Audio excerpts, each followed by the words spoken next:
नमो भगवते वासुदेवाय। ओम नमो भगवते वासुदेवाय। ओम नमो भगवते वासुदेवाय। ओम अज्ञानतिमिरन्धस्य ज्ञानाञ्जनशलाकया चक्षुरुन्मिलितं येन तस्मै श्रीगुरवे नमः। श्रीचैतन्यमनोभीष्टं स्थापितं येन भूतले स्वयं रूपः कदा मह्यं ददाति स्वपदान्तिकं।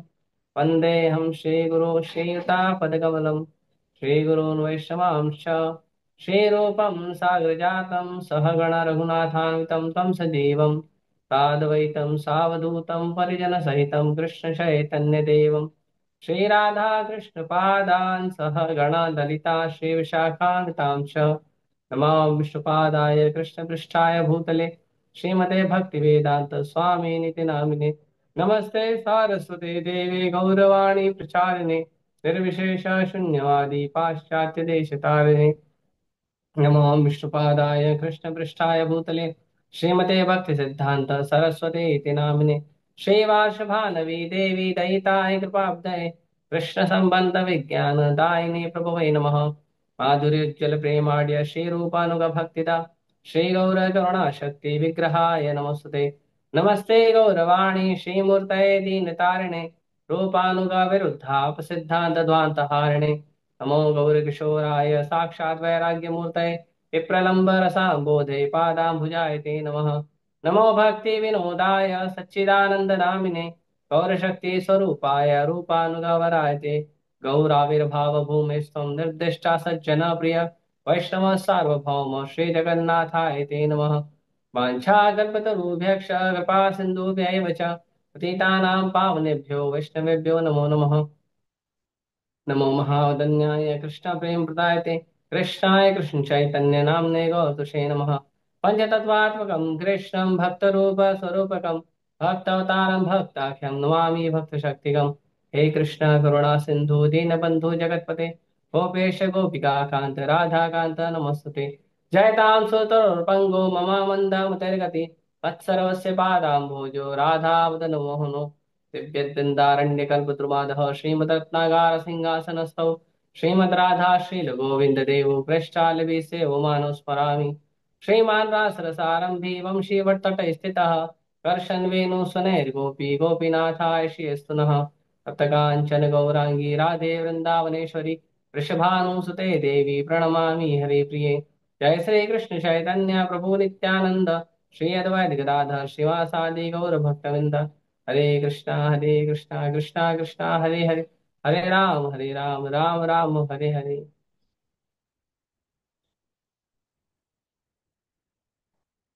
हरे कृष्णा।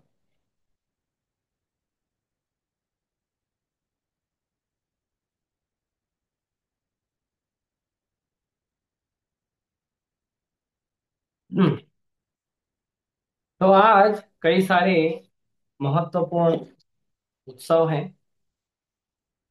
नवजोत प्रभु, आपके पास भगवान का फोटो है क्या, जो आज मैंने शेयर किया है? भगवान का दर्शन फोटो शेयर करेंगे वो राधा रास बिहारी का। पहले लोगों को आज भगवान श्री श्री राधा रास बिहारी का दर्शन, या मैं शेयर कर सकता हूँ तो मैं करता हूँ। मैं कर सकता हूँ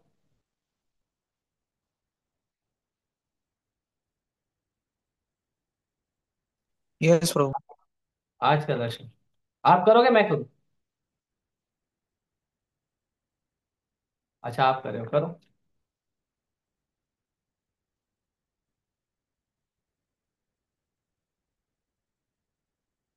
आप कर रहे हो पाठ प्रो?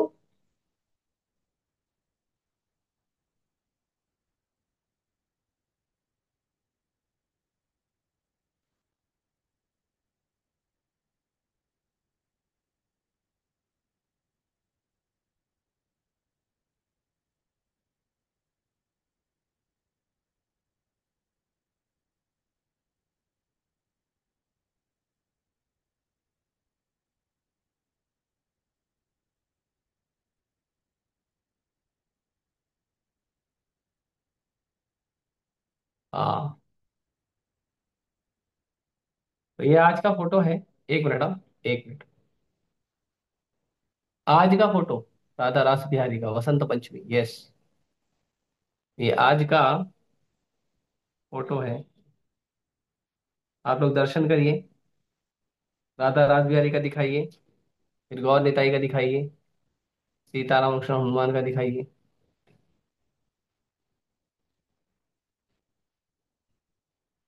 हाँ, जय राधा रास बिहारी भगवान की जय। ठीक है, फिर आप इनका दिखाइए, सीताराम कृष्ण हनुमान का।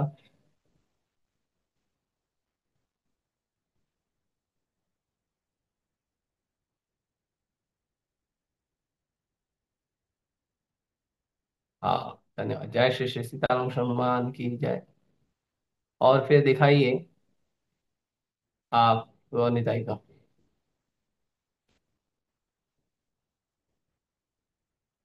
जय श्री श्री गौर निताई की जय। तो ये आज का भगवान का विशेष दर्शन है, जो मैं चाह रहा था कि आप लोग दर्शन करें। मेरे ख्याल से आप लोगों ने भी दर्शन किया होगा, कई लोगों को हम ब्रॉडकास्ट में भेजते हैं, तो आपने दर्शन किया होगा। बहुत ही सुंदर भगवान का दर्शन है। तो आज कई सारे उत्सव हैं। अब सारे उत्सव को तो हम नहीं चर्चा कर सकते हैं। मैं प्रयास करूंगा, सारे उत्सव को पूरा चर्चा तो नहीं करेंगे, लेकिन थोड़ा थोड़ा स्पर्श करते हुए चलें। और थोड़ा थोड़ा हम समझने का प्रयास करेंगे। ठीक है। तो सबसे पहले आज का जो विशेष तिथि है वो है वसंत पंचमी। तो वसंत पंचमी क्या है? तो माघ महीने के शुक्ल पक्ष के 5वें दिन को वसंत पंचमी कहते हैं। ये वसंत पंचमी जो है, इसके कई सारे शुभ लक्षण होते हैं। जैसे इसमें ये वसंत का महीना शुरू होता है। वसंत जो है, नई बहार होती है, नए फूल खिलते हैं, और बहुत सुंदर वातावरण हो जाता है हर जगह पे वसंत पंचमी में। और इसके कुछ शास्त्रिक भी इसके क्या कहते हैं, शास्त्रिक भी इसके उदाहरण हैं, इसका इम्पोर्टेंस है, सिग्निफिकेंस है।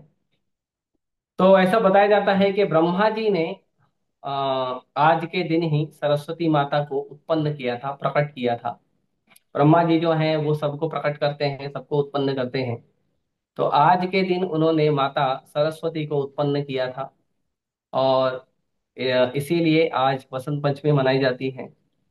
दूसरे अन्य शास्त्रों में ऐसा वर्णन है कि भगवान कृष्ण ने आज के दिन माता सरस्वती को आशीर्वाद दिया था कि माता सरस्वती जो है वो ज्ञान की देवी बनेगी, वो सृजन की, या जो क्रिएटिविटी होता है उसकी देवी होगी, और म्यूजिक मतलब जो।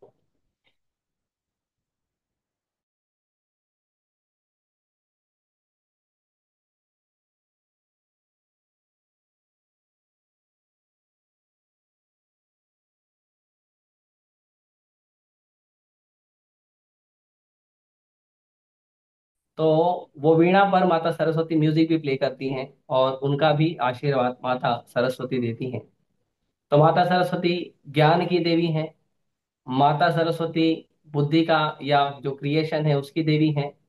और माता सरस्वती जो है वो संगीत का, गीत संगीत का या सामवेद का जो है उसकी भी देवी माता सरस्वती हैं। तो भगवान ने उन्हें विशेष आशीर्वाद दिया था, माता सरस्वती को। और जैसे जो आत्मा है, आत्मा के 3 गुण होते हैं, विशेष गुण। जो आत्मा के स्थायी गुण होते हैं, आत्मा का स्वरूप गुण होता है, और वो होता है सत, चित और आनंद।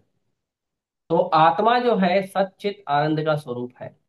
इसीलिए भगवान भी क्या है? भगवान सच्चिदानंद विग्रह है। भगवान भी सच्चित आनंद के विग्रह है। भगवान भौतिक संसार के कोई रूप, धरती अग्नि जल वायु आकाश मन बुद्धि अहंकार का कोई रूप नहीं है।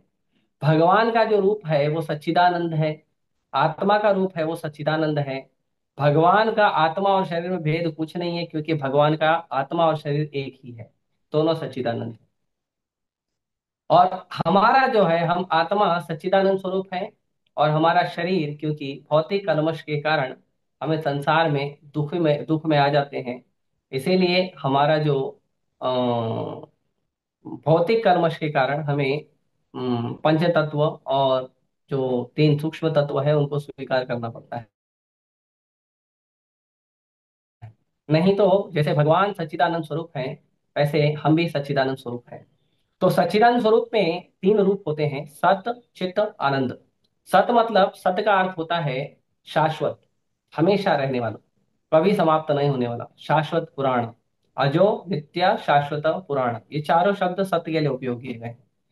ये आत्मा अजन्मा है, आत्मा नित्य है, आत्मा शाश्वत है और आत्मा पुराण है। तो ये चारों शब्द आत्मा के लिए उपयोग हुए हैं। आत्मा जो है ये सच्चिदानंद स्वरूप में, तो ये सत्य के लिए उपयोग हुआ है। उसके बाद चित्त का मतलब होता है पूर्ण ज्ञान, पूरी तरह से ज्ञान होना भगवान का, भगवान की भक्ति का। हमें जब पूरा ज्ञान हो जाता है वो चित्त होता है। मतलब जब हमें हमारे स्वरूप की बुद्धि प्राप्त हो जाती है, तो उसको कहते हैं चित्त। और उसके बाद आनंद का मतलब होता है आनंद। आनंद का मतलब होता है विनोद, विनोद, प्रमोद, आमोद, विनोद होता है, उसको आनंद कहते हैं। मतलब भगवान की भक्ति का जो प्रसन्नता होता है, जो अनुभूति होता है, जो अ, प्रेम का, भगवान से संबंध में जो हमारा, हमें प्रेम के आनंद का जो अनुभूति होता है, उसको आनंद कहते हैं। तो एक होता है खुशी या प्रसन्नता, एक होता है आनंद। आनंद में व्यक्ति हृदय में गदगद होता है। जैसे हम शिष्टाष्टक में पढ़ते हैं: नयनम गलदश्रुधारया, वदनम गदगद दया गिरा, पुलकैर्निशितम वपुः कदा तव नाम ग्रहणे भविष्यति। तो ऐसे चैतन्य महाप्रभु कहते हैं कि मेरे आंख से आपके प्रेम का अश्रु गिरे, मेरा गला जो है वो आपके प्रेम से रुंध हो जाए। हाँ, और मेरा जो रोम रोम है वो कैसा हो जाए, वो पुलकित हो जाए, और मैं आपका नाम जप करने में आनंद प्राप्त करूं। तो ये आनंद का परिभाषा है कि हमें ऐसा आनंद होना चाहिए। तो सत चित आनंद में जो चित्त शक्ति है, वो चित्त शक्ति है माता सरस्वती। ऐसे तो चित्त शक्ति भगवान बलराम जी हैं, क्योंकि बलराम जी आदि गुरु हैं। और माता सरस्वती भी चित्त शक्ति हैं, क्योंकि माता सरस्वती बुद्धि का, ज्ञान की देवी हैं। ज्ञान का मतलब बताया जाता है कि जिस व्यक्ति को ज्ञान हो कि वो भगवान का अंश है, और भगवान उसके स्वामी हैं, और उसका जीवन है भगवान की सेवा करना। जब ये मूल तत्वों पे किसी व्यक्ति का बुद्धि या किसी व्यक्ति को ज्ञान प्राप्त होता है, उसी को ज्ञान कहते हैं। अगर ये मूल तत्व हमारे आधार नहीं है ज्ञान के, तो हम ज्ञान में नहीं हैं, हम अज्ञान में हैं। तो इसीलिए जो चित्त शक्ति है माता सरस्वती, वो लोगों को ज्ञान देती है भगवान के चरण कमलों में भक्ति प्राप्त करने के लिए। और माता सरस्वती हमारे बुद्धि को, हमारे मन को और हमारे शरीर को भी आशीर्वाद देती है, उनसे हमें आशीर्वाद प्राप्त होता है। और जैसे डिपार्टमेंट का अगर बात करेंगे, पद का बात करेंगे, तो माता सरस्वती को जो डिपार्टमेंट दिया गया है वो है ज्ञान का, नॉलेज, डिपार्टमेंट ऑफ नॉलेज। माता सरस्वती जो है वो भगवान की इस ब्रह्मांड की जो कानून व्यवस्था है उसमें माता सरस्वती जो है वो एजुकेशन का, मतलब ज्ञान का जो डिपार्टमेंट है वो माता सरस्वती संभालती है। तो इसके ऊपर कई और चीजें हैं, मैं थोड़ा थोड़ा ही बता रहा हूँ। माता सरस्वती जो है वो भक्तों को कृपा करती हैं और अभक्तों का बुद्धि घुमा देती है। जिसका उदाहरण हम देख सकते हैं रामायण में। रामायण में जब रावण, कुंभकर्ण और विभीषण तीनों तपस्या कर रहे थे, तो विभीषण तो तपस्या कर रहे थे भगवान की भक्ति प्राप्त करने का, उन्हें माता सरस्वती का आशीर्वाद प्राप्त हुआ। भगवान राम के चरण कमलों में जो अनन्य भक्ति है वो उनको प्राप्त हुई। रावण ने भी कुछ मांगा, तो क्योंकि रावण को भौतिक वस्तु चाहिए थी, तो दे दिया गया ब्रह्मा जी के द्वारा कृपा से। कुंभकर्ण ने मांगा था इंद्रासन, तो इंद्रासन मांगा था कुंभकर्ण ने, तो अगर इंद्र का आसन मांगा था तो हम्म, इंद्र के अगर आसन की इच्छा है और वो अगर पूरी हो गई, तो इंद्र को तो पद खाली करना पड़ेगा। ब्रह्मा जी प्रकट हो गए, तो इंद्र ने बोला कि मेरा तो कुर्सी जा रहा है, तो क्या करना चाहिए। तो इंद्र गए माता सरस्वती के चरण कमलों में, प्रार्थना किए कि आप आशीर्वाद दीजिए, और आपके आशीर्वाद से जो है वो कुंभकर्ण का बुद्धि घूम जाए, और वो इंद्रासन की जगह निद्रासन मांग ले। तो माता सरस्वती जो है उनके जीवा पर, कुंभकर्ण के जीवा पर माता सरस्वती ने उसकी बुद्धि घुमा दी और उसके जीवा से निकला कि मुझे निद्रासन चाहिए। और ब्रह्मा जी ने तुरंत तथास्तु बोल दिया। तो कुंभकर्ण इसीलिए 6 महीने सोता था, 6 महीने में एक बार उठता था, खाता पीता था, फिर सो जाता था। तो इस तरह से कुंभकर्ण का जीवन था। तो असुरों का बुद्धि घुमाने का काम भी माता सरस्वती करती हैं। जब कोई भगवान की भक्ति के विपरीत वस्तु मांगता है, या भगवान के भक्ति के विपरीत कोई व्यक्ति इच्छा करता है, या भक्तों से द्वेष करता है, या भक्तों से जीतने का प्रयास करता है अपने अहंकार को प्रकट करने के लिए, तो माता सरस्वती सहयोग नहीं देती है। और एक उदाहरण है श्रीपाद रामानुजाचार्य जी के जीवन में। श्रीपाद रामानुजाचार्य को उनके गुरु ने कहा था वेदांत सूत्र के ऊपर उन्हें टिप्पणी लिखने के लिए, कमेंट्री करने के लिए। तो श्रीपाद रामानुजाचार्य कश्मीर में शारदा पीठ में गए थे, और वहां पर वो वेदांत सूत्र पे कमेंट्री लिखना चाहते थे। लेकिन उन्हें जो वेदांत सूत्र का भाष्य है या जो कमेंट्री का जो जो विचार है वो वहां के ब्राह्मणों ने दिया नहीं। तो रामानुजाचार्य को माता सरस्वती स्वयं प्रकट होके रामानुजाचार्य को कृपा की, और फिर रामानुजाचार्य ने बहुत सुंदर वेदांत सूत्र पर बहुत सुंदर टिप्पणी लिखी, और फिर उसका प्रचार किया। माता सरस्वती ने रामानुजाचार्य जी के जो टिप्पणी को, उसके कमेंट्री को देखा तो बहुत प्रसन्न हुई। और फिर माता सरस्वती ने रामानुजाचार्य को पुरस्कार के रूप में भगवान हयग्रीव का विग्रह दिया सेवा करने के लिए। तो इस तरह से श्रीपाद रामानुजाचार्य को माता सरस्वती का आशीर्वाद प्राप्त हुआ। भगवान चैतन्य महाप्रभु की लीला में एक व्यक्ति था जो दिग्विजय था। दिग मतलब दिशाएं, और विजय मतलब उसको जीतने वाला। तो दिग्विजय पंडित उसको बोलते थे जो हर जगह जीत के आता था, कहीं हारता नहीं। तो एक व्यक्ति था कश्मीर में रहने वाला, जो हमें हर जगह जाके दिग्विजय करता था, हर जगह जाके विजय प्राप्त करता था। वो जाता था, लोगों को चैलेंज करता था, आप मुझसे शास्त्रार्थ करो।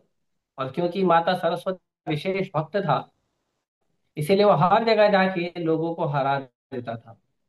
और फिर वहां के ब्राह्मणों से पत्र लिखवा के लेता था कि आप मुझसे हार गए हो, तो आप मुझे एक पत्र लिख कर दो कि हम आपसे हार गए हैं, और आप जो है हमसे जीते हो, तो मैं जो हूँ आपसे श्रेष्ठ हूँ ज्ञान में। तो वो भारत के कोने कोने में जाता था, और इस तरह से अलग अलग जगह जाके अलग अलग ब्राह्मणों से, पंडित से शास्त्रार्थ करता था। और क्योंकि माता सरस्वती का विशेष कृपा प्राप्त था, इसीलिए वो हर जगह जीत जाता था। तो एक बार दिग्विजय पंडित ने अपना जो निमंत्रण है, अपना जो आगमन है, उसकी सूचना बंगाल के लोगों को दी। और बंगाल के लोगों को उन्होंने कहा कि मैं आ रहा हूं, आप सभी ब्राह्मण निश्चय कर लें कि आप सभी ब्राह्मणों में कौन सबसे ज्यादा बुद्धिमान है। और आप निश्चय करने के बाद आप मुझसे जो सबसे बुद्धिमान व्यक्ति है वो शास्त्रार्थ करेगा। अगर वो हार गया तो वो मुझे विजय पत्र लिख कर देगा, अगर मैं हार गया तो मैं विजय पत्र लिख कर दूंगा। तो क्योंकि वो दिग्विजय पंडित बहुत फेमस था, लोग जानते थे कि वो सबको हराता है, और बहुत विशेष कृपा है उसके ऊपर माता सरस्वती की। तो लोग जानते थे, तो लोग सोचने लगे बंगाल के कि इस व्यक्ति से कैसे शास्त्रार्थ किया जाए, कैसे इसके साथ कंपटीशन में बैठा जाए। तो उस समय भगवान जो है बाल्य लीला कर रहे थे, भगवान चैतन्य महाप्रभु बाल्य लीला कर रहे थे। और बाल्य लीला में भगवान चैतन्य महाप्रभु उस समय बहुत बहुत ज्यादा फेमस थे निमाई पंडित के रूप में। और भगवान भी ऐसे ही करते थे, जाके पंडितों से शास्त्रार्थ करते थे। भगवान 7 साल की उम्र में स्कूल चलाते थे, और भगवान के स्कूल में बहुत सारे लोग पढ़ने आते थे। गंगा किनारे भगवान स्कूल चलाते थे, गुरुकुल। और भगवान के स्कूल में भगवान के बहुत सारे फ्रेंड पढ़ने आते थे। और भगवान का नाम था निमाई पंडित, बहुत फेमस थे, और शास्त्रार्थ करते थे, सबको हरा देते थे। तो पहले से पहले से जो बंगाल के लोग जो हैं वो निमाई पंडित से थोड़ा परेशान थे। तो वो लोग बोले कि देखो, अभी वो आ रहा है दिग्विजय पंडित और ये निमाई पंडित, ये दोनों को आपस में भिड़ा देते हैं। अगर दिग्विजय पंडित जीत गया तो हम बोलेंगे अरे यार हमारे गांव के बच्चे से जीत गया तो क्या बड़ी बात। और अगर दिग्विजय पंडित हार गया तो हम बोलेंगे अरे हमारे गांव के लड़के से हार गया है तू, बाकी लोग वैसे क्या शास्त्र, चल भाग इधर से। ऐसे कर देंगे। तो बड़ी सुंदर युक्ति लगाई बंगाल के ब्राह्मणों ने। और उन्होंने, जब वो आया तो उन्होंने नाम लिख कर दे दिया, निमाई पंडित गंगा किनारे स्कूल चलाता है, वहां चले जाओ। और निमाई पंडित जो हैं वो आपको, आपसे शास्त्रार्थ करें। तो निमाई पंडित जो है वो अपना स्कूल चला रहे थे, बच्चों को पढ़ाई करा रहे थे, व्याकरण वगैरह बहुत अच्छे से पढ़ा रहे थे। तो दिग्विजय पंडित वहां पहुंच गया और उसने कहा कि मैं ऐसा ऐसा व्यक्ति हूँ, और आपके गांव के लोगों ने, आपके क्षेत्र के लोगों ने कहा है कि आपसे शास्त्रार्थ करने के लिए, क्योंकि आप यहाँ पे बहुत बड़े ज्ञानी हो, तो आपसे शास्त्रार्थ करना चाहता हूँ। भगवान बहुत सुंदर शिक्षाएं देते हैं हर जगह पे। कभी कोई व्यक्ति कंपटीशन करने आता है तो सीना चौड़ा नहीं करना चाहिए कि ठीक है, आप मुझसे कंपटीशन करना चाहते हो, चलो बैठो क्या चर्चा करना, नहीं। भगवान तुरंत नम्र हो गए। भगवान बोले देखिए, मैं तो छोटा सा बालक हूँ, मैं आप ही का दास हूँ, मेरे पास ज्यादा बुद्धि नहीं है। फिर भी यदि आप कोई शास्त्रार्थ चर्चा करने की इच्छा रखते हैं तो मैं थोड़ा प्रयास करूंगा। ये भगवान कह रहे हैं। भगवान जो माता सरस्वती के स्वामी हैं वो ऐसा कह रहे हैं। तो दिग्विजय पंडित ने बोला अच्छा तुम बोलो, मैं तुम्हारे को क्या सुनाऊं, मैं क्या सुनाऊं बताओ, तुम मुझे उसमें गलती पकड़ के बताओ। भगवान बोले ठीक है शुरू करो। ये मैया गंगा है, गंगा मैया के गुणगान में आप जो है वो कुछ गुणगान करिए। तो दिग्विजय पंडित ने वायु प्रवाह, वायु प्रवाह की गति से, हवा की गति से उन्होंने गंगा मैया पे तुरंत 100 श्लोक बोल दिए। और फिर उन्होंने भगवान से पूछा बताओ मैंने सही बोला या गलत बोला। भगवान तो बहुत गुणगान किए उसका, वाह क्या रचना है आपकी, बहुत सुंदर रचना किए हो आप, और इतना उत्तम, इतना बढ़िया सुंदर आपने गुणगान किया है मैया का, बहुत सुंदर। तो इस तरह से भगवान ने गुणगान किया। फिर भगवान बोले लेकिन, तो दिग्विजय पंडित बोलता तेरी गुणगान करे इसमें लेकिन कहाँ से आ गया। तो भगवान बोले लेकिन थोड़ा सा है, जितना मैं थोड़ा अपनी छोटी बुद्धि से समझ पाया हूं। लेकिन आपने अपने पूरे गुणगान में जो गंगा मैया है, गंगा मैया को गुणगान करते समय आपने शिव जी का गुणगान किया है, और शिव जी का नाम आपने लिखा है भवानी भरता।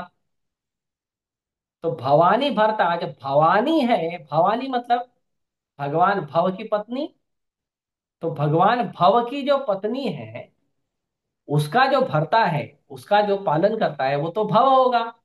तो जब आपने भवानी बोल दिया तो पहले से ही शिव जी उनके उनके पालन करता है, माता पार्वती के पति हैं। फिर भरता शब्द अलग से क्यों जोड़ दिया आपने, यहाँ पे निमाई पंडित पकड़ लिए और भी कुछ गलतियां गिना दिए। तो वो बोला ऐसे कैसे।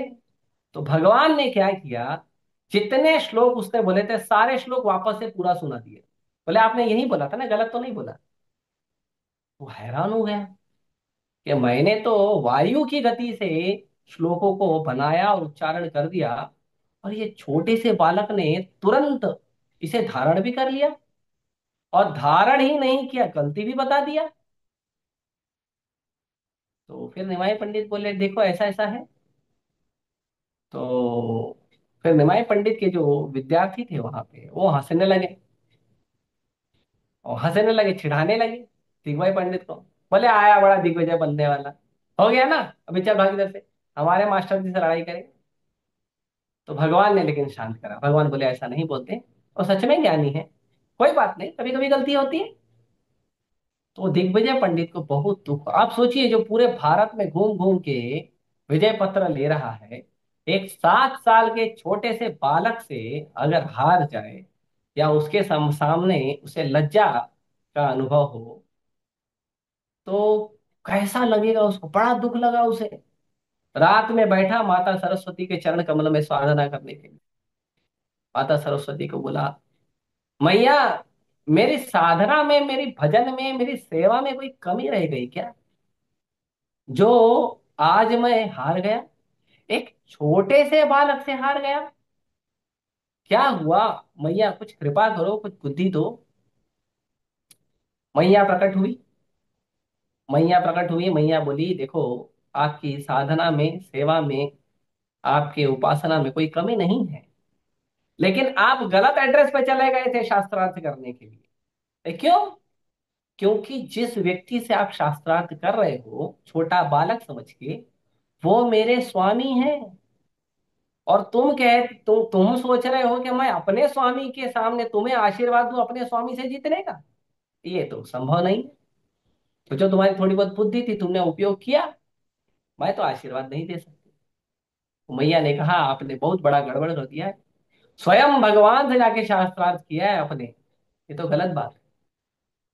वो दिग्विजय पंडित को अपनी भूल का स्मरण हुआ।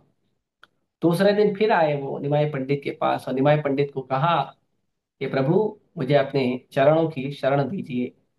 मैं बुद्धू हूँ, मैं मूर्ख हूँ, जो आप जैसे परम भगवान, आप जैसे परम स्वामी के सामने खड़े होकर आपको समझ नहीं पाया, और अपने ज्ञान का बखान, अपने अहंकारी ज्ञान का बखान करने लगा। तो भगवान ने कहा, नहीं नहीं, ऐसी कोई बात नहीं है, होता है, कोई बात नहीं। और भगवान ने फिर उन्हें आशीर्वाद दिया। तो देखिए, यहाँ पे एक और चीज सीखने मिलती है कि भले आप दिग्विजय पंडित हो, भले आप ज्ञान में, शास्त्रों में बहुत पारंगत हो, फिर भी यदि भक्ति नहीं है तो आप भगवान को पहचान नहीं पाओगे। और दिग्विजय पंडित को शास्त्रों का बहुत ज्ञान था, लेकिन जब स्वयं भगवान के सामने अपने ज्ञान के अहंकार को लेकर आया, तो भगवान को पहचान नहीं पाया। तो भगवान को पहचानने के लिए क्या जरूरी है? तो भगवान कहते हैं, भक्त्या माम अभिजानाति। भक्ति से मुझे कोई जान सकता है, और कोई कारण नहीं है भगवान को जानने। तो इस तरह से वसंत पंचमी का जो विशेष है, और उसमें माता सरस्वती जी के बारे में बहुत सुंदर वर्णन अन्य अलग अलग शास्त्रों में दिया है। तो मैंने थोड़ा सा ही चर्चा किया, क्योंकि बहुत लंबी लिस्ट है आज। तो आज मैं पहले लिस्ट पढ़ देता हूँ। तो वसंत पंचमी और सरस्वती पूजा है। फिर विष्णु प्रिया, श्रीमती विष्णु प्रिया माता का आज प्राकट्य दिवस है। श्रीमती विष्णु प्रिया कौन है? श्रीमती विष्णु प्रिया भगवान चैतन्य महाप्रभु की दूसरी पत्नी है। भगवान चैतन्य महाप्रभु की पहली पत्नी, पहली अर्धांगिनी उनकी थी लक्ष्मी प्रिया। जब चैतन्य महाप्रभु गए थे अपने भाई को ढूंढने, तो उस समय भगवान के विरह में लक्ष्मी प्रिया का शरीर छूट गया। फिर जब निमाई वापस आए, भगवान चैतन्य महाप्रभु वापस आए, तो फिर उनका विवाह जो है विष्णु प्रिया माता जी से किया गया, उनकी माता सची देवी ने किया। फिर माता विष्णु प्रिया से भी भगवान जो हैं वो उनको समझा के, बुझा के, और बाद में भगवान ने संन्यास ले लिया। जिस समय भगवान ने संन्यास लिया, उस समय माता विष्णु प्रिया की जो उम्र थी, उनकी जो आयु थी, वो केवल 16 वर्ष थी। 16 वर्ष की सुंदर और अम, साक्षात लक्ष्मी स्वरूपा, जो राधा रानी के अम, विस्तार है लक्ष्मी, और श्रीमती विष्णु प्रिया भी राधा रानी के विस्तार हैं। तो माता विष्णु प्रिया 16 साल की इतने सुंदर जो कन्या है, जो अर्धांगिनी है, पत्नी है, उनको छोड़कर चैतन्य महाप्रभु संसार के उद्धार के लिए, भगवान हम लोगों के उद्धार के लिए, हरे कृष्ण महामंत्र का प्रचार करने के लिए भगवान ने संन्यास ले लिया। जब भगवान ने संन्यास लिया, तो माता विष्णु प्रिया की आयु थी 16 वर्ष। उनकी माँ बहुत वृद्ध हो गई थी। तो साधारणतः तो नियम ये है कि पुत्र को अपनी वृद्ध माँ का ध्यान रखना चाहिए, क्योंकि घर में पिता भी नहीं थे। जगन्नाथ मिश्रा जी नहीं थे, उनका शायद देहांत हो गया था। उनके बड़े भाई विश्वरूप संन्यास लेकर चले गए थे। घर में कोई नहीं था, घर में केवल एकमात्र भगवान चैतन्य महाप्रभु निमाई पंडित थे, और कोई नहीं था। लेकिन जगत के कल्याण के लिए, भगवान की भक्ति और भक्ति के प्रचार के लिए, भगवान अपनी वृद्ध माँ को और अपनी बहुत ही सुंदर अपनी अर्धांगिनी, अपनी पत्नी, अपनी भार्या को छोड़कर भगवान चैतन्य महाप्रभु ने जगत के कल्याण के लिए संन्यास लिया। तो माता विष्णु प्रिया, वो तो जानती थी भगवान हो आप, अब आप आए हो तो संन्यास लेने, प्रचार करने, तो क्या करें। लेकिन माता विष्णु प्रिया सदा भगवान के विरह में रहती थी। भगवान के जाने के बाद माता विष्णु प्रिया भगवान की जो माँ है सची देवी, उनकी सेवा करती थी और भगवान का नाम जप करती थी, हरे कृष्ण महामंत्र का नाम जप करती थी और बहुत तपस्या करती थी माता विष्णु प्रिया। माता विष्णु प्रिया की तपस्या इतनी कठोर थी कि माता विष्णु प्रिया एक दिन में जितना नाम जप करती थी, जैसे एक बार हरे कृष्ण महामंत्र का एक माला जप हुआ तो एक चावल निकाल के साइड में रख देती। दो माला जप हुआ, दो चावल निकाल। इस तरह से दिन भर में जितना माला माता विष्णु प्रिया जप किए हैं, अब जितना किए होगी, ज्यादा से ज्यादा 192 माला तो हरिदास ठाकुर जप करते थे, उससे ज्यादा तो नहीं होगा। उतना जो अन्न का दाना है, उतना जो चावल है, वो माता विष्णु प्रिया पकाती थी, भगवान चैतन्य महाप्रभु को भोग लगाती थी और फिर उसको पा लेती थी। बस वही उनके एक जो पूरे 24 घंटे का वही आहार। और माता विष्णु प्रिया ऐसे ही थी। और इस तरह से माता विष्णु प्रिया जो है, भगवान के चरण कमलों में भक्ति करते हुए, उसको स्मरण करते हुए ही पूरा जीवन उन्होंने बीता। इस तरह से भगवान चैतन्य महाप्रभु के जीवन में माता विष्णु प्रिया का बहुत बड़ा सहयोग था। उसके बाद आज अम, और एक बहुत अम, गौड़ीय वैष्णव के बहुत बड़े आचार्य है हुए हैं, श्रीपाद विश्वनाथ चक्रवर्ती ठाकुर प्रभुपाद जी। विश्वनाथ चक्रवर्ती ठाकुर जी जो हैं, वो वैष्णव परंपरा के भगवान चैतन्य महाप्रभु के बाद जो छह गोस्वामी हुए, उन छह गोस्वामियों के बाद विश्वनाथ चक्रवर्ती ठाकुर बहुत बड़े प्रकांड विद्वान और अद्भुत शक्तिशाली आचार्य हुए।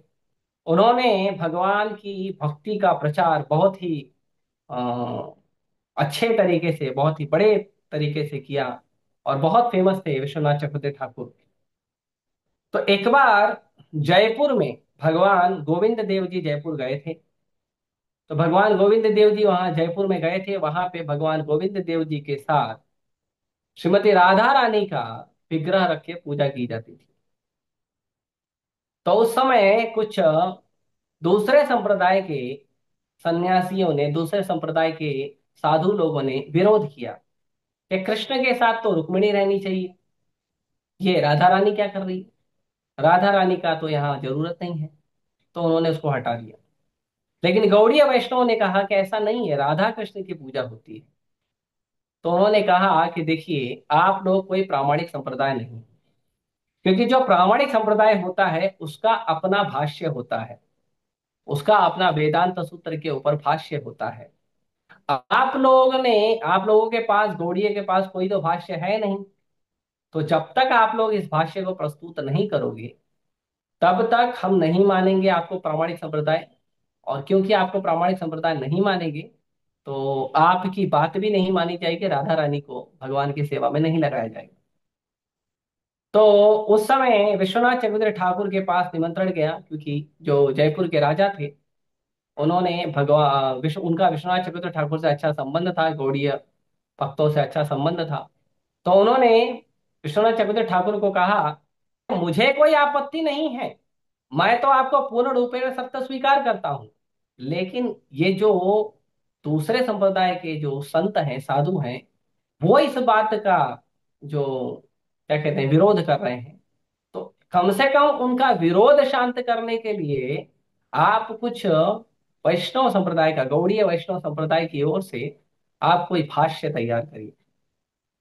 तो विश्वनाथ चक्रवर्ती ठाकुर का उस समय उत्तर आया कि देखिए, मैं तो बहुत वृद्ध हो गया हूँ, लेकिन मेरे एक शिष्य हैं श्रीपाद बलदेव विद्याभूषण, बलदेव विद्याभूषण जी को आप उनको लेकर जाइए। बलदेव विद्याभूषण जी जो हैं वो अ, वेदांत सूत्र के ऊपर वो टीका करेंगे, और फिर वो हमारे भाष्य जो है, वेदांत सूत्र पर जो भाष्य है वो हमारी तरफ से प्रस्तुत करेंगे गौड़ीय वैष्णव की ओर से। तो जब ये बात बलदेव विद्याभूषण को पता चली तो बलदेव विद्याभूषण ने कहा कि देखिए, मैं तो बहुत छोटा सा किंकर हूँ, छोटा सा दास हूँ, मुझे तो इतना बुद्धि नहीं है। गुरु का आज्ञा है इसलिए मैं प्रयास करता हूँ। ये भाव होना चाहिए। भले हम बड़े प्रकांड विद्वान विद्वान ज्ञानी हो जाएं, कितने भी विद्वान हो जाए, लेकिन भाव यही रहना चाहिए कि मेरे पास ज्ञान नहीं है। गुरु का दास होने के कारण यदि गुरु की कृपा से कुछ प्राप्त होता है, मैं केवल वही दे सकता हूँ। ये भाव होना चाहिए, बड़ा उत्तम भाव है। तो बलदेव विद्याभूषण जी ने कहा, चाहे विश्वनाथ चक्रवर्ती ठाकुर ने उनको भेजा कि जाओ, जरूरत है इस समय संप्रदाय की सेवा की, तो आप जाइए। तो बलदेव विद्याभूषण जी जयपुर आए, और जयपुर आने के बाद बलदेव विद्याभूषण जी सोच रहे थे, क्योंकि उन्हें बहुत कम समय दिया गया था। मेरे ख्याल से 1 या 2 महीना दिया गया था। अब इस इतने समय में अ, जो टीका लिखना, वेदांत सूत्र पर टीका लिखना बहुत मुश्किल है। तो भी बलदेव विद्याभूषण जी क्या किए, बलदेव विद्याभूषण जी गए और सीधे भगवान श्री गोविंद देव जी के चरणों में बैठ गए, और भगवान से कहा, प्रभु, मैं तो आपका दास हूं, मेरे पास तो कोई बुद्धि है नहीं, और इतना कम समय मिला है, मैं कैसे करूंगा आप बताइए। आपके आशीर्वाद के बिना तो संभव नहीं है। तो भगवान गोविंद देव जी विग्रह के स्वरूप में भगवान गोविंद देव जी बोले कि बलदेव, तुम चिंता मत करो, तुम आओ मेरे पास, पत्र लेकर बैठो, और मैं बोलता हूं तुम लिखो। तो बलदेव विद्याभूषण जी बैठकर लिखते थे और भगवान गोविंद देव जी बोलते थे। तो भगवान गोविंद देव जी बोलते थे, बलदेव विद्याभूषण लिखते थे, उसी से तैयार हुआ है गोविंद भाष्य।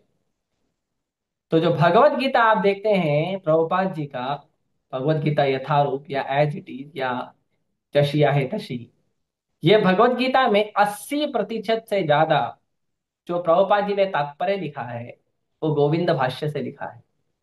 इसके लिए प्रभुपाद जी भगवत गीता के ऊपर जो समर्पण, ये भगवत गीता की जो पुस्तक है, उस पुस्तक को समर्पित करते हैं बलदेव विद्याभूषण जी के चरण कमलों में।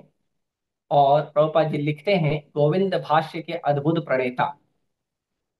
तो गोविंद भाष्य उसका नाम इसलिए पड़ा क्योंकि वो जो कमेंट्री है वेदांत सूत्र पे, वो बलदेव विद्याभूषण जी का, जब भगवान ने बोला है तो नाम मेरा क्यों लगेगा, उन्होंने नाम भी भगवान का लग दिया, तो उन्होंने नाम लिखा गोविंद भाष्य। तो इस तरह से विश्वनाथ चक्रवर्ती ठाकुर जो हैं वो बहुत स्वयं भी परंपरा को बहुत अच्छे से, संप्रदाय को बहुत अच्छे से सुरक्षा दिए, और उनके जो अनुयायी हैं, उनके शिष्य हैं, उन्होंने भी बहुत अच्छे से सुरक्षा दी।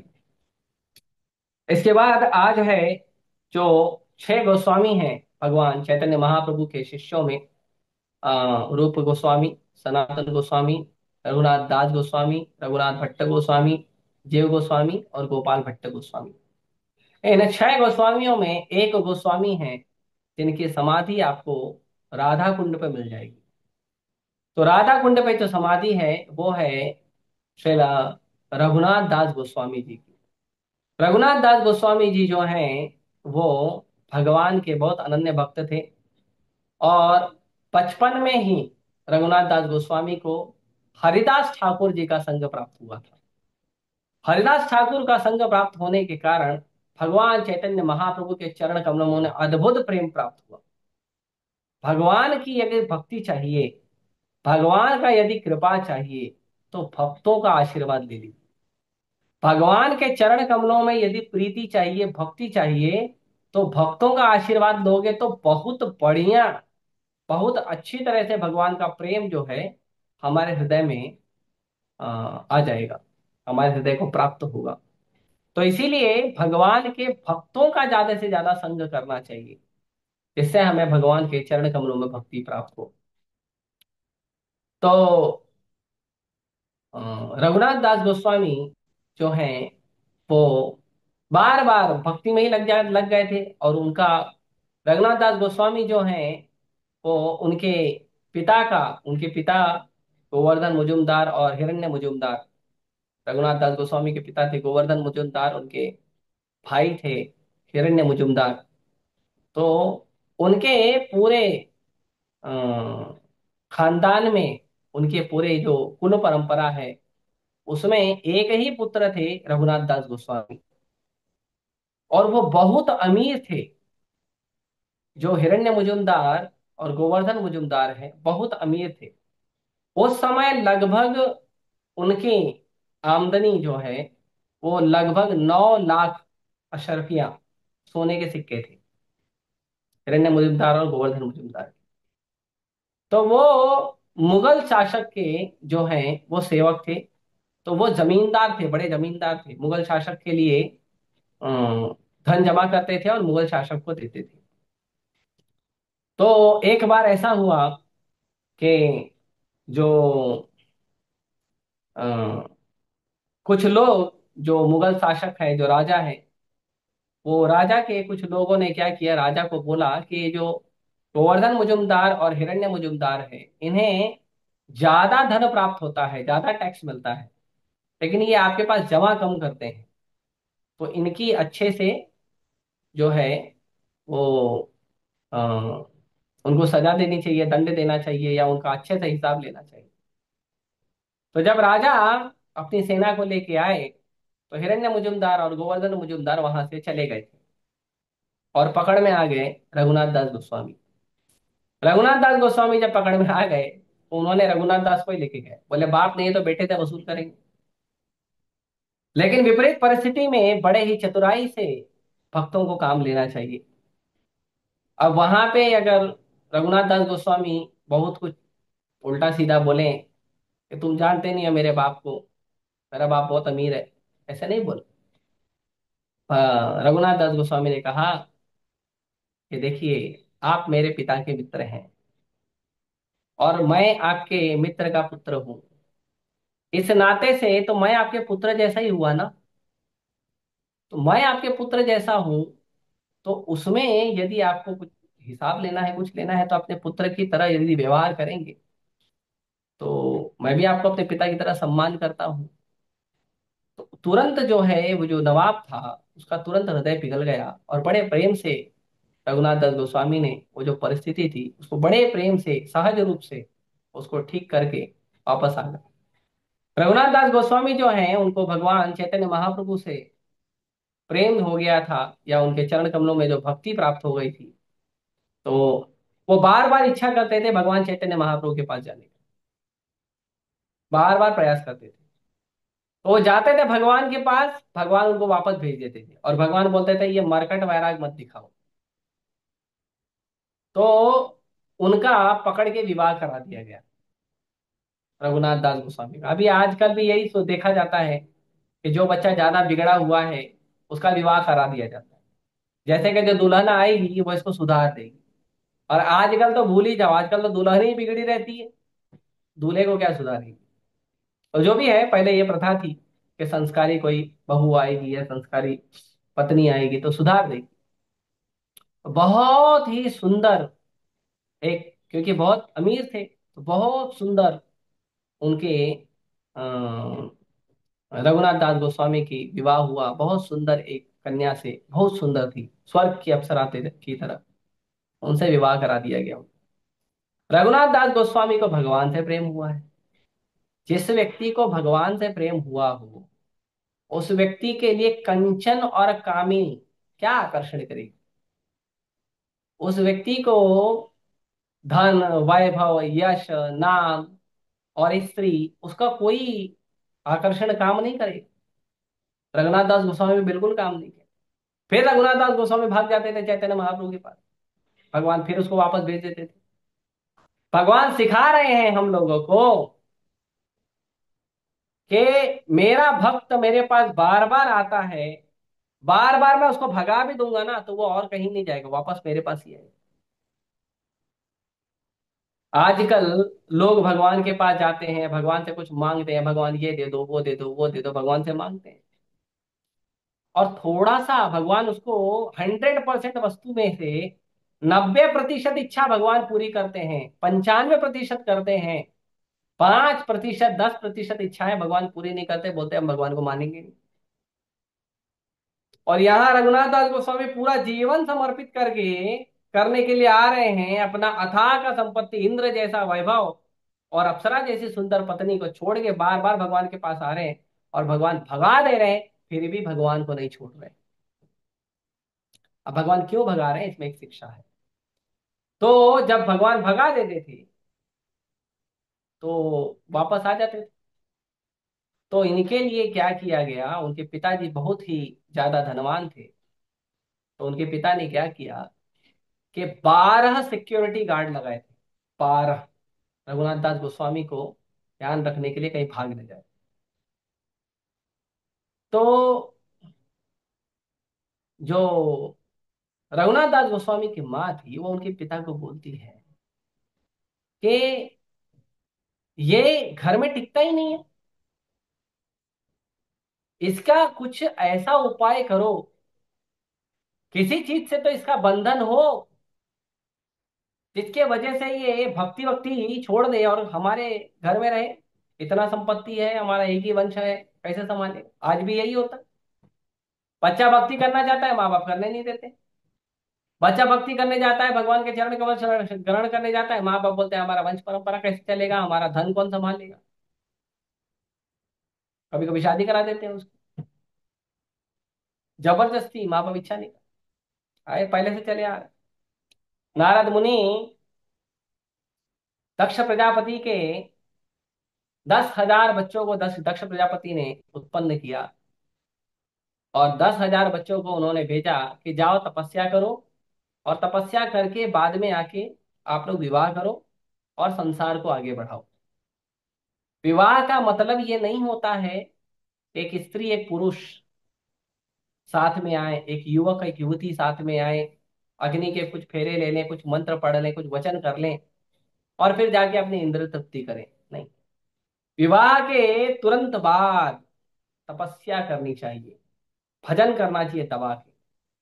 भगवान का आशीर्वाद प्राप्त होगा, तब हमारा जीवन अच्छा चलेगा। आजकल तो लोग विवाह करते हैं, युवक युवती विवाह करते हैं, तुरंत टिकट निकाल, विवाह के पहले ही टिकट निकाल लेते हैं, हनीमून को जाना, स्विट्जरलैंड जाना है, कि मनाली जाना है, कि कहाँ जाना है, कि मलेशिया जाना है, पहले ही हनीमून का टिकट निकाल लेते हैं। तपस्या तो कुछ है ही नहीं। और आजकल तो विवाह के पहले ही भोग हो जा रहा है। तपस्या, साधना, भजन कुछ नहीं है, ऐसे पड़ा हुआ। तपस्या नहीं करते। लेकिन पहले ऐसा नहीं। पहले विवाह करने के बाद उन्हें तपस्या सिखाया जाता था, तपस्या करते थे, मन का, इंद्रियों का, इच्छाओं का निग्रह सिखाया जाता था। तब जाके जीवन आनंदमय होता था कि भैया जो भगवान की कृपा से मिला उसमें फर्स्ट क्लास कैसे जीना चाहिए। ये ट्रेनिंग होती थी पहले, स्त्री को ट्रेनिंग घर में होती थी, पुरुषों को गुरुकुल में होती थी। विवाह के बाद भी घर के जो बड़े बुजुर्ग हैं वो समझाते थे। आजकल तो विवाह करने के बाद तो बड़े बुजुर्ग को हम गिनते ही नहीं। और बैठे रहो एक कोने कोने में बोलते रहो, बुढ़ा एक कोने में बोल रहा है, बुढ़िया एक कोने में बोल रही है। ये गलत विचार हो गया। तपस्या तो है ही नहीं। तपस्या छोड़ो, ट्रेनिंग ही नहीं है। आजकल तो मुझे बड़ा दुख हुआ, कुछ समय पहले, लगभग 1 महीना पहले, मैं कुछ बच्चों से बात कर रहा था, मुझे पता चला उन्हें हनुमान चालीसा भी नहीं आती। पहले कम से कम हनुमान चालीसा तो आती थी लोगों को, अब वो भी नहीं आती है। कोई श्लोक नहीं, कोई मंत्र नहीं। भगवान को कैसे पूजा करना चाहिए, बस प्रणाम कर लो, हो गया। कोई स्तुति नहीं, कोई प्रणाम नहीं, कोई नाम जप नहीं, कोई शास्त्रों का अध्ययन नहीं, ऐसे ही पशु की तरह सारे लोग जी रहे हैं। स्पेशली हिंदू लोग, स्पेशली हिंदू लोग पशु की तरह जी रहे हैं। बहुत बेकार परिस्थिति। तो दक्ष प्रजापति ने 10,000 बच्चों को बोला, अपने 10,000 पुत्रों को बोला जाओ तपस्या करो। वो गए तपस्या करने, उनको मिल गए नारद मुनि। नारद मुनि ने उनको प्रचार किया कि क्या आप ये जीवन के टेंशन में फंसे रहोगे, ब्रह्मचारी का यही काम है। ब्रह्मचारी के पास कोई भी आता तो वो ये समझाता है, क्या आप संसार के संसारिक चक्कर में पड़ रहे हो, अरे भजन करो, निकल जाओ, इसी जीवन को अंत करो, एक लाइफ कृष्ण को दे दो। ब्रह्मचारी का यही काम है, ब्रह्मचारी यही समझाता है। तो नारद मुनि ने प्रचार किया, 10,000 के 10,000 सारे के सारे जो बच्चे हैं वो ब्रह्मचारी बन गए, संन्यास लेके चले।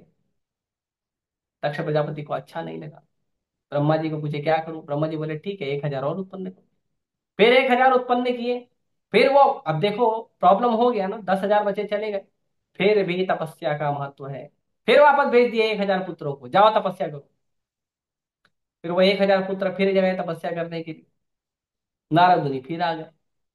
फिर नारद मुनि आ गए, नारद मुनि बोले बच्चों क्या करने आए हो? तो उन्होंने कहा पिताजी ने कहा तपस्या करने। नारद मुनि ने कहा क्या तुम जानते हो तुम्हारे बड़े भाइयों ने क्या किया है? उन्होंने कहा हाँ, उन्होंने तो वैराग का जीवन ले लिया है और संसार में उनको रुचि नहीं है। नारद जी ने कहा तुम्हारी इच्छा है वैराग लेने की या संसार में रचने पचने की इच्छा है? तो वो बोले नहीं, हमारी भी इच्छा है बड़े भाई को फॉलो करने की। तो वो वापस 1,000 लोग जो है वो ब्रह्मचारी बन गए। दक्ष प्रजापति को बहुत क्रोध आया। फिर गए ब्रह्मा जी के पास, क्या है आपके बेटे को समझाते क्यों नहीं हो? समझाना चाहिए ना, बार बार मेरे बच्चों को, 11,000 बच्चों को ब्रह्मचारी बना दिया, बताइए, वन शॉट, गलत बात है। तो ब्रह्मा जी बोले एक काम करो, अभी तुम पुत्री उत्पन्न करो। और नारद मुनि जो है ब्रह्मचारी है, स्त्री के पास नहीं जाएगा। तुम पुत्री उत्पन्न करो, वो नहीं आएगा, उनको प्रचार नहीं करेगा। तो फिर दक्ष प्रजापति ने 9 पुत्री को जन्म दिया। तो इस तरह से जो भक्तों का काम है लोगों को भगवान की भक्ति देना, ये बहुत महत्वपूर्ण है। तो रघुनाथ दास गोस्वामी जो हैं वो बार बार चले जाते थे, और वैराग, बढ़िया भगवान का भजन, वो ज्यादा महत्वपूर्ण है। तो रघुनाथ दास गोस्वामी को बोला गया कि कोई बंधन दीजिए, कुछ तो बंधन दीजिए। तो उनके पिता ने कहा कि जिसके पास इंद्र जैसा वैभव है वो उसको बांध नहीं सका, स्वर्ग की सुंदर अप्सरा जैसी पत्नी है वो उसको बांध नहीं सकी, तुमको लगता है संसार का कोई दूसरा बंधन बांध पाएगा उसको? छोड़ दो बेटे। फिर भी माँ है, माता पिता है, नहीं छोड़ते हैं। एक दिन रघुनाथ दास गोस्वामी जो है किसी तरह से मौका प्राप्त किए और जंगल के रास्ते चले गए भगवान चैतन्य महाप्रभु से मिलने। अब जितने सिक्योरिटी गार्ड हैं वो ढूंढने लगे सड़कों पे, और रघुनाथ दास गोस्वामी जंगल की ओर से निकल गए। लेकिन इस बार भगवान ने स्वीकार किया। क्यों स्वीकार किया? क्योंकि इस बार जब वो जा रहे थे तो उन्होंने देखा कि पानी हाटी में नित्यानंद प्रभु बैठे हैं। जो निर्जल एकादशी का दूसरा दिन था, नित्यानंद प्रभु बैठे थे, सारे भक्त बैठे थे, पारण का समय था, और इस तरह से सब बैठे थे, इंतजार कर रहे थे। रघुनाथ दास गोस्वामी वहां पहुंचे। और रघुनाथ दास गोस्वामी नित्यानंद प्रभु को दूर से ही प्रणाम किए। तो नित्यानंद प्रभु के जो अनुचर थे, उनके जो भक्त थे, उन्होंने कहा भगवान, वो देखो रघुनाथ प्रणाम कर रहा है। नित्यानंद भगवान ने देखा और भगवान ने कहा चोर है वो, ले आओ उसको मेरे पास, चोर है वो, ऐसे कैसे चोरी करता है? आओ मैं दिखाता हूं उसको, दंड दे मिलेगा आज। क्या चोरी किया था? तो नित्यानंद प्रभु बलराम जी हैं, वो गुरु हैं, और गुरु का धन है भगवान। वो बिना गुरु के भगवान के पास जा रहे थे बार बार, इसीलिए भगवान रिजेक्ट कर दे रहे थे। तो नित्यानंद प्रभु जो हैं वो बोले कि बिना मेरी परमिशन के मेरा जो धन है चैतन्य महाप्रभु वो लेना चाहते थे, उनकी शरण लेना चाहते थे, इसीलिए चोर है। बिना परमिशन के कोई भी सामान लेंगे तो चोरी हो। तो रघुनाथ दास गोस्वामी को बुलाया, उन्होंने दंड दिया। क्या दंड दिया? रघुनाथ दास गोस्वामी के सिर पे अपने चरण कमल रखे। इससे बड़ा, ऐसा दंड से क्या कहते हैं, बड़ा कोई हमारे पास अ, उपहार क्या होगा, कृपा क्या होगा? तो एक कृपा जो नित्यानंद प्रभु ने उनको, उनके सर पे अपने चरण कमल रखे और उन्हें कृपा किया, और उन्हें कहा कि तुम्हें दंड दिया जाता है कि जितने भी वैष्णव हैं, ये सभी वैष्णव को आप आज द्वादशी के दिन के निमित्त आप सबको महाप्रसाद खिलाओगे। और क्या महाप्रसाद खिलाना है? तो दही और चिवड़ा। चिवड़ा मतलब जो पोहा होता है, चिप्स राइस।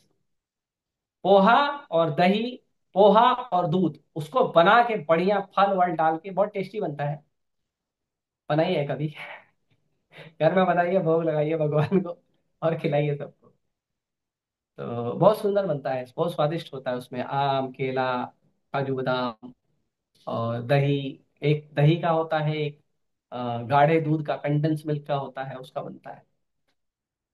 रघुनाथ दास गोस्वामी को बोले, रघुनाथ दास गोस्वामी अब ऑलरेडी अमीर थे।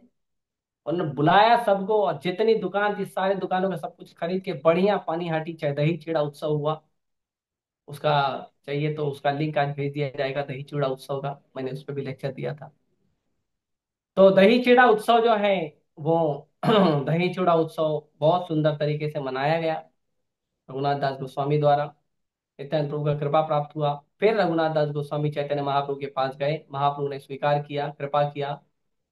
रघुनाथ दास गोस्वामी महाप्रभु के साथ रहना चाहते थे, लेकिन भगवान ने कहा नहीं, आप मेरे जो शिष्य हैं रूप गोस्वामी और सनातन गोस्वामी, उनके चरण कमलों में जाइए, उनका शरण ग्रहण करिए, उनसे ट्रेनिंग लीजिए, और फिर आप जो है भक्ति करिए। और फिर चैतन्य महाप्रभु ने अ, रघुनाथ दास गोस्वामी को अपना एक गुंजा माला दिया और एक गोवर्धन शिला दिया, जिसपे चैतन्य महाप्रभु के अंगूठे का निशान है। वो आपको राधा कुंड में मिल जाएगा। तो रघुनाथ दास गोस्वामी बहुत बहुत वृहद भजन करते थे, बहुत बहुत बढ़िया भजन करते थे भगवान का। वो राधा कुंड पे बैठ जाते थे और भगवान का नाम जप करते, और जप करते थे, धूप आ रहा है, बारिश आ रहा है, कुछ ध्यान नहीं, बस भगवान के नाम में।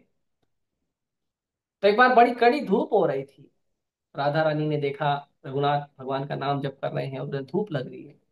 तो राधा रानी स्वयं आ गई और अपना आंचल लेकर रघुनाथ के सर पे छांव करके खड़ी हो गई कि धूप ना पड़े रघुनाथ के ऊपर। वहां से सनातन गोस्वामी गुजर रहे थे। सनातन गोस्वामी ने देखा। बाद में उन्होंने रघुनाथ दास गोस्वामी को बुलाया और बोले, गलत बात है, तुम कुटिया क्यों नहीं बनाते, एक कुटिया बनाओ। तुम राधा रानी से सेवा ले रहे थे, हम दास हैं, दास को भगवान की सेवा करनी चाहिए, दास को भगवान से सेवा लेनी नहीं चाहिए। हम लोग भगवान से ये दो ये दो ये तो, भगवान से सेवा क्यों लेते हो? आप सेवा करो, भगवान अपने आप देंगे।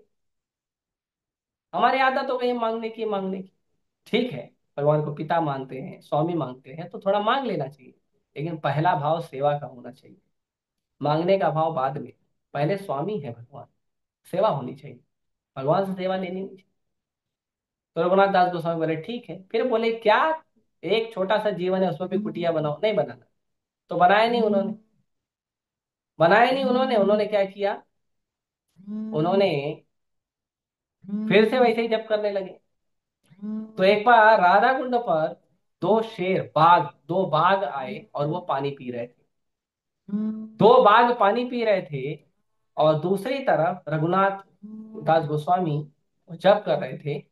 और दोनों बाघों के और रघुनाथ दास गोस्वामी के बीच में भगवान कृष्ण खड़े थे, एक डंडा लेकर, कि वो शेर जो है वो रघुनाथ दास गोस्वामी को परेशान रखे। फिर सनातन गोस्वामी ने देखा, तो इस बार सनातन गोस्वामी ने उनको ज्यादा काटा, अच्छी बात नहीं है, भगवान से सेवा नहीं लेना चाहिए। फिर जब रघुनाथ दास गोस्वामी ने देखा कि गलत हो रहा है, तो उसने फिर एक कुटिया बना ली, और फिर वहीं कुटिया में बना के अपना भजन करते थे। वहीं पे उनकी समाधि है, रघुनाथ दास गोस्वामी की। रघुनाथ दास गोस्वामी आहार में क्या लेते थे, रघुनाथ दास गोस्वामी आहार में 2 दिन में एक दोना छाछ लेते थे, एक दोना बटर मिल्क छाछ, और कुछ नहीं। 2 दिन में एक बार बटर मिल्क। हम लोग एक दिन में 3 बार खाते हैं, वो भी प्लेट भर के। तो रघुनाथ दास गोस्वामी बहुत वैराग दिखाए, और उनका बड़ा वैराग था, और भगवान के चरण कमलों में बहुत अनन्य श्रद्धा थी, अनन्य भक्ति था। इसके बाद आज जो है प्राकट्य दिवस है श्री रघुनंदन ठाकुर का। रघुनंदन ठाकुर कौन है? रघुनंदन ठाकुर जो है वो मुकुंद दत्त के पुत्र हैं। भगवान मुकुंद दत्त जो है वो भगवान के चैतन्य महाप्रभु के बहुत ही पर्सनल सेक्रेटरी हुआ करते थे, बहुत ही उनके नजदीक के भक्त थे। तो एक बार मुकुंद दत्त जो है वो जा रहे थे बाहर कहीं पे, तो उन्होंने घर में उनके भगवान गोपीनाथ जी का विग्रह था। तो उन्होंने क्या किया, अपने पुत्र रघुनंदन को कहा कि रघुनंदन, मैं बाहर जा रहा हूँ, भगवान को समय पे खाना खिला देना। अब रघुनंदन छोटे बालक थे, तो अब छोटे बालक को भोग लगाना मंत्र, ये तो उसको समझता नहीं। बोले ठीक है, भगवान को ऐसे ही खाना खिला देना। बोले ठीक है, खिला दे।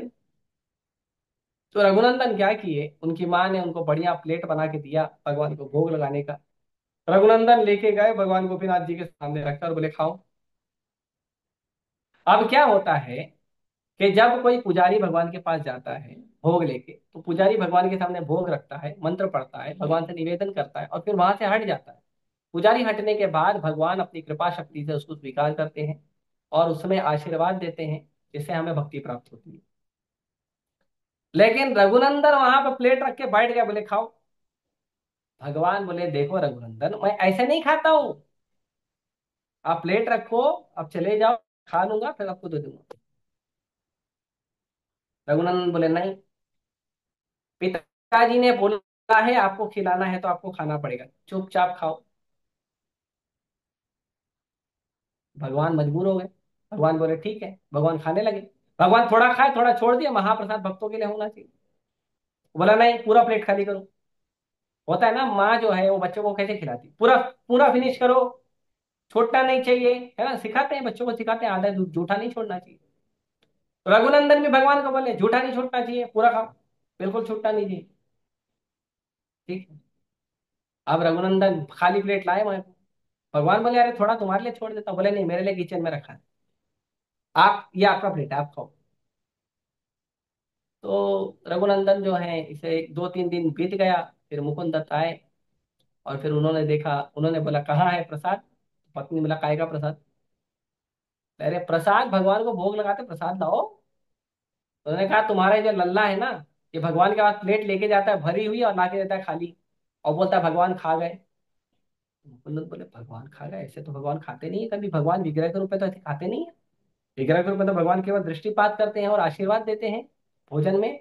और भगवान को जो स्वीकार करना है, ऐसे ही स्वीकार कर लेते हैं बिना खाए, या बिना जो फिजिकल रूप से प्लेट को खत्म किए। तो ऐसा तो कभी होता नहीं है। तो बोले रघुनंदन, भगवान को खिला, हाँ, खिला दी। कैसे खिला, पूरा खिला दी, फिनिश करवा दे प्लेट। तो बोले नहीं नहीं रघुनंदन, ऐसा नहीं होता है, हम तो रखते हैं भगवान को, प्लेट रखते हैं फिर वापस आ जाता है भरा हुआ प्लेट। तो ऐसा थोड़ी है, मैं तो खिला दिया, आप बोले थे खिलाना, मैं खिला दिया। और छोटा सा बालक है, अब क्या उसे बहस करेंगे। तो बोले शायद ये खा लेता हो। तो बोले ठीक है, उसको लड्डू दिए, ये लड्डू ले और जाओ और भगवान को भोग लगाओ। और मुकुंद दत्त जो है वो छुप कर देखने लगे। अब भगवान गोपीनाथ फंस गए। भगवान गोपीनाथ फंस गए कि रघुनंदन खिलाता है, खा सकता हूँ, लेकिन ये मुकुंदा देख रहा है, उसका क्या करूं। मुकुंद के साथ तो वो रिलेशन नहीं है जो रघुनंदन के साथ है। तो फिर भगवान खा ही नहीं रहे थे। अब रघुनंदन रोना शुरू कर दिए। बोले ये क्या बात हो गई, आज तो इज्जत का सवाल है, आप तो खाना ही पड़ेगा आपको, आज तो गड़बड़ हो जाएगा, नहीं आपको खाना पड़ेगा। रोना धोना शुरू किया। भगवान बोले अरे यार अब फंस गया। तो भगवान क्या किए, फिर लड्डू उठाए और भगवान ने आधा लड्डू खाया। जैसे ही भगवान ने आधा लड्डू खा के आधा हाथ में पकड़ा था, तुरंत उनका हाथ जो है, भगवान का विग्रह का हाथ जो है, मुकुंद पकड़ लिए। भगवान फिर से विग्रह रूप में हो गए और वो जो लड्डू था वो भी विग्रह हो गया। मुकुंद ने देखा कि सच में भगवान खा रहे थे। तो मुकुंद ने रघुनंदन ठाकुर को प्रणाम किया। बाद में चैतन्य महाप्रभु कुछ समय बाद जब मिले मुकुंद दत्त को, तो मुकुंद दत्त को पूछे और मुकुंद बताओ, आप दोनों में बाप कौन है और बेटा कौन है। तो मुकुंद दत्त ने कहा कि सांसारिक रूप से तो मैं बाप हूं और ये बेटा है, और आध्यात्मिक रूप से ये बाप है और मैं बेटा हूं। तो इस तरह से रघुनंदन दास ठाकुर जो हैं वो भगवान के महान भक्त हुए और भगवान की बहुत महान भक्ति करते थे, श्री चैतन्य महाप्रभु की महान भक्ति करते थे। और ऐसे ही हमारे आचार्य हुए हैं। तो आज इतने सारे आचार्यों का आविर्भाव दिवस है, तिरोभाव दिवस है। इसमें एक और है, श्रीला पुंडरीक विद्यानिधि। पुंडरीक विद्यानिधि जो है भगवान चैतन्य महाप्रभु की लीला में बहुत बहुत बड़े भगवान के महान भक्त हुए, बहुत बड़े जमींदार थे पुंडरीक विद्यानिधि। तो पुंडरीक विद्यानिधि जो है वो भगवान की बहुत अनन्य भक्ति करते थे। तो एक बार गदाधर पंडित को उनके मित्र लेकर गए, बोले चलो आपको एक भगवान के बहुत महान बहुत बड़े भक्त से मिलाता हूँ। बोले चलो। गदाधर पंडित जाते थे भक्तों से मिलने। तो जब वो गए तो उन्होंने देखा कि एक बहुत ऊंचा सिंहासन रखा है, और ऊंचे सिंहासन के ऊपर बहुत बढ़िया सोने का सिंहासन है।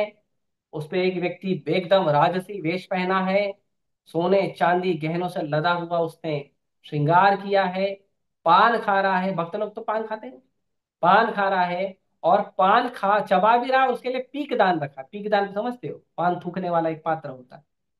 पान थूकने का पात्र भी सोने का।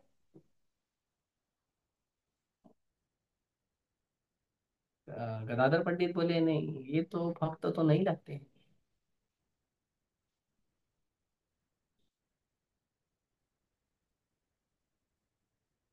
हरे कृष्णा। ये व्हाइट बोर्ड कहाँ से आ गया? कौन क्लिक किया? पार। व्हाइट बोर्ड कहाँ से आ गया? हरे कृष्ण ब्रो जी, मैंने बंद कर दिया, वो डिवोटी ने किसी ने चालू किया है। नहीं, वो चाह रहे थे कि मैं लिख कर समझाऊं, इसके लिए हो सकता है। तो अ, गदाधर पंडित ने सोचा ऐसा। तो जैसे ही गदाधर पंडित ने ऐसा सोचा, तो गदाधर पंडित के जो मित्र हैं उन्होंने क्या किया, उन्होंने भागवतम की प्रार्थनाएं भगवान की शुरू कर दी। जैसे ही भागवतम की प्रार्थनाएं सुनी, तुरंत जो पुंडरीक विद्यानिधि, जो उनके शरीर में भगवान के प्रति भाव प्रकट हो गया, रोमांच प्रकट हो गया, पूरा कपड़ा उपड़ा फाड़ के उतार के फेंकने लगे, जमीन पर लोटने लगे। कहाँ है कृष्ण, कहाँ है कृष्ण? एकदम पूरे भाव आवेश में वो भगवान को पुकारने लगे। गदाधर पंडित ने देखा तो बड़े विचलित हो गए। बोले अरे, मेरे से तो वैष्णव अपराध हो गया। इतने महान भक्त हैं और मैं इनको गलत समझता था बाहरी वेशभूषा देख के। इसके लिए कहा गया है, वैष्णव क्रिया मुद्रा पीगे न भुजाए। भगवान के जो भक्त हैं उनकी क्रियाओं, उनकी मुद्रा को हमको खुद की कलुषित बुद्धि से सोचने का प्रयास नहीं करना चाहिए। तो गदाधर पंडित ने सोचा कि मेरे से तो वैष्णव अपराध हो गया।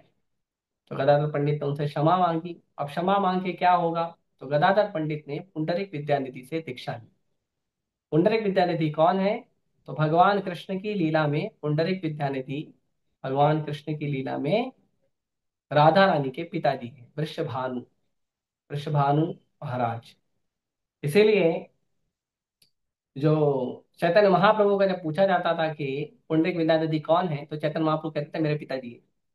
क्यों कहते थे? क्योंकि चैतन्य महाप्रभु श्रीमती राधा रानी, दोनों कृष्ण और राधा रानी का जो मिलित विग्रह है चैतन्य महाप्रभु, तो राधा रानी के तो पिताजी हैं विश्वभानु महाराज। इसीलिए वो कहते थे पुंडरीक विद्यानिधि जो है मेरे पिताजी हैं। तो इस तरह से आज बहुत सारे भक्तों का आविर्भाव तिरोभाव दिवस है, सरस्वती पूजा है, वसंत पंचमी है। मैंने थोड़ा थोड़ा स्पर्श किया है सब चीजों को, पूरा नहीं बोला है, इतना समय नहीं था। तो हम यहीं रोकते हैं। किसी का कोई प्रश्न है तो पूछ सकते हैं। हरे कृष्ण।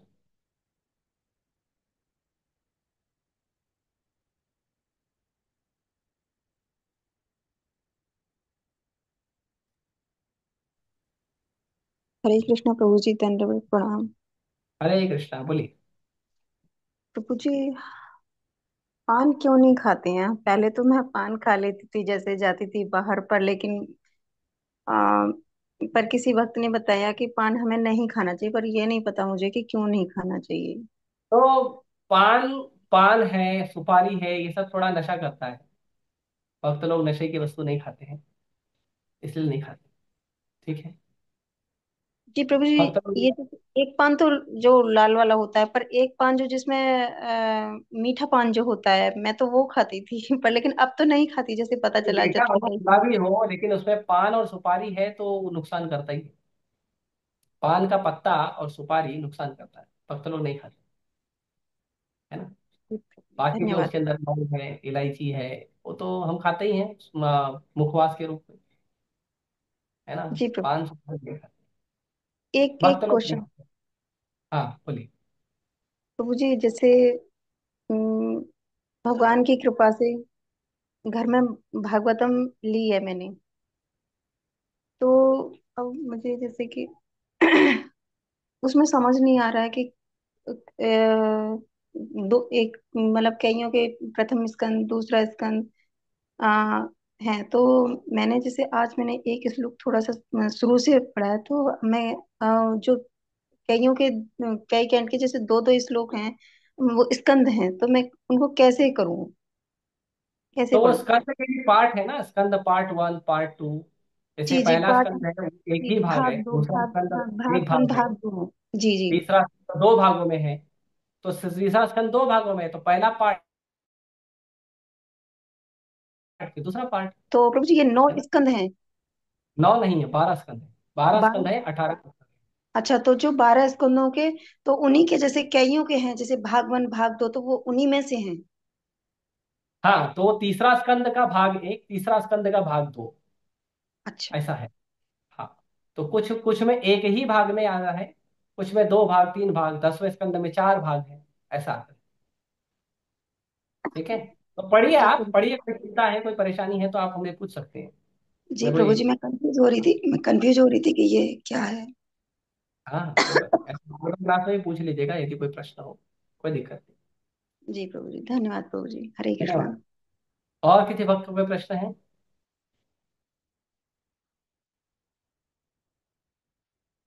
ठीक है, तो हम यही रोकते हैं, समय भी ज्यादा हो गया है। तो बहुत लंबी लिस्ट है, लेकिन फिर भी हम प्रणाम करेंगे।